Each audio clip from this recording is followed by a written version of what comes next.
Programme میں ایک بار پھر خوش آمدید. ہم بات کر رہے تھے جی مارکہ حق کی 78واں یوم آزادی پاکستان، یوم آزادی اتحاد قربانی اور عزم نو کی یاد دہانی. اس پر ہم بات کر رہے ہیں. ہمارے ساتھ پاکستان پیپلز پارٹی کے سینئر رہنما مولا بخشانی صاحب موجود ہیں. بہت شکریہ مولا بخشانی صاحب. کیا کہیں گے آج 78واں یوم آزادی پاکستان کا؟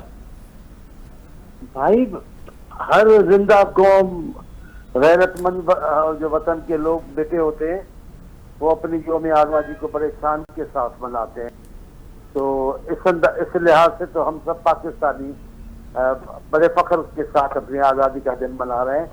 لیکن میرا یہ ہے کہ حقیقی معنی میں آزادی تب ہو جب ملک کے شہری خود کو آزاد سمجھیں، ذہنی طور آزاد سمجھیں، معاشی طور آزاد سمجھیں اور ثقافتی لحاظ سے آزاد سمجھیں. بدقسمتی سے یہ جذبات ہی نہیں ہے. یہ تھوڑا فرق بہت ضرور ہے کہ ضیاء الحق کے زمانے میں زبردستی منایا جاتا تھا، اب زبردستی نہیں منایا جا رہا، اب لوگ والنٹیئرلی بھی منا رہے ہیں. لیکن حقیقی معنی تو میں یوم آزادی تب ہوگی جب ہمارے لوگوں کے مسائل سے جان چھوٹے گی اور صحیح معنی میں ملک معاشی خوشحالی دیکھے گا، سیاسی طور پہ آزادیاں ہوں گی.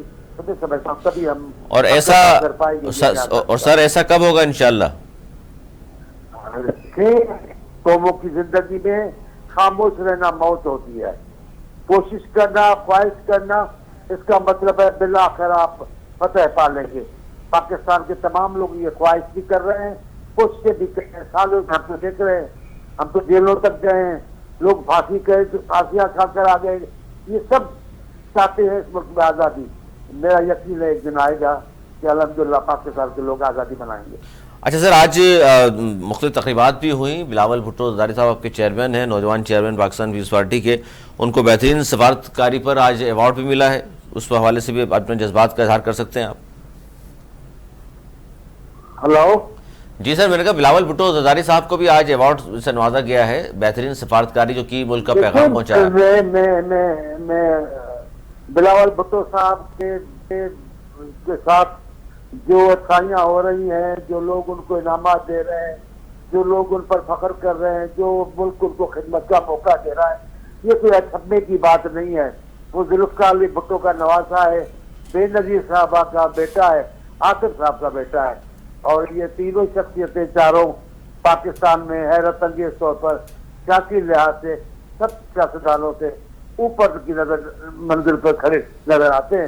تو بلاول صاحب کے لیے بھی نئی بات نہیں ہے.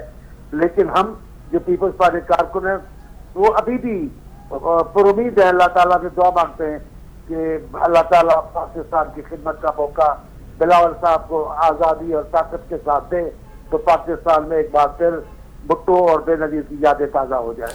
سر بلاول بھٹو زرداری صاحب، آپ سینئر آدمی ہیں، ادوار دیکھیں آپ نے کافی سارے. کیا کہیں گے اس وقت اسی راستے پہ گامزن ہیں جو راستہ جاتا ہے سی ایم کی کرسی تک، اور ماشاءاللہ ان کی تو اب ظاہر ہے چاروں طرف اچھی بات چیت بھی ہے. اس راستے پر جانے میں بھی شک نہیں ہے، کرسی کے ملنے میں بھی اللہ پر اعتماد ہے. اللہ تعالیٰ ان کو ضرور دیں گے. لیکن حالات مختلف ہے پاکستان کے. اس انداز سے جدوجہد کا معاملہ آ گیا اس کے بعد ہی کچھ کہیں گے. ابھی تو جدوجہد کا معاملہ نہیں ہے، یہ تو سیاسی انداز ہی نہیں ہے پاکستان میں چل رہا ہے. یہ حکومت سیاسی طور طریقے سے نہیں چل رہی. لیکن جب خالص سیاست ہوگی تب انشاءاللہ بلاول بھٹو کی اور بھی خوبیاں اگلے نہیں تو سر آپ نہیں سمجھتے کہ اگلے الیکشن میں بلاول صاحب بھی سامنے آ سکتے ہیں؟ وہ سیاسی خاندان کے فرد ہیں.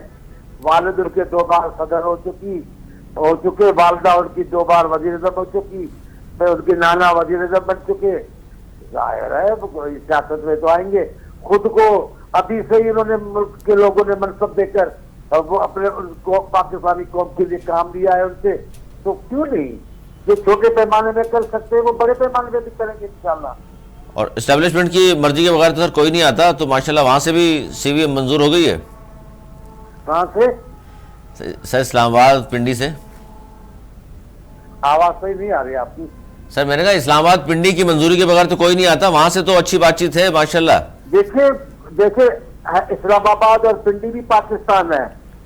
وہاں جو لوگ بیٹھے ہیں جن کی طرف آپ اشارہ کرتے ہیں وہ بھی پاکستانی ہیں، وہ بھی پاکستان کے لیے جانے دیتے ہیں.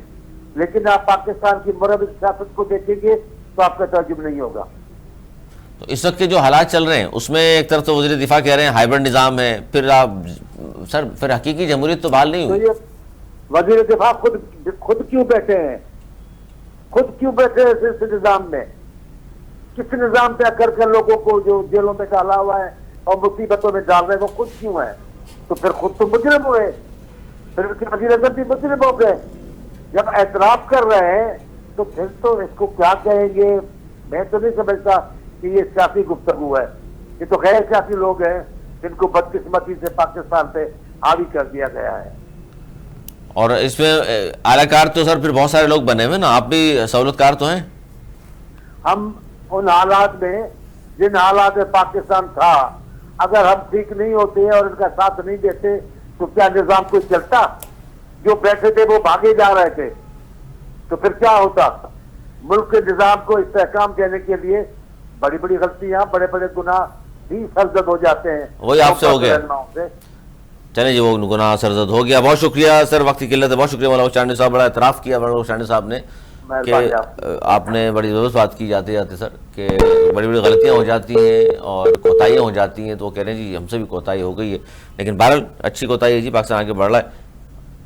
اور چونکہ اس وقت ہم بات کر رہے ہیں مارکہ حق کی 78واں یوم آزادی کی, اسی مناسبت سے آج کا ہمارا پروگرام تھا, اور جس میں یوم آزادی, اتحاد, قربانی اور عزم نو کی یاد دہانی. تو جی یہ تھا ہمارا آج کا پروگرام, اور چھوٹا سا ایک بریک لے لیں جی, بریک کے بعد پھر حاضر ہوتے ہیں.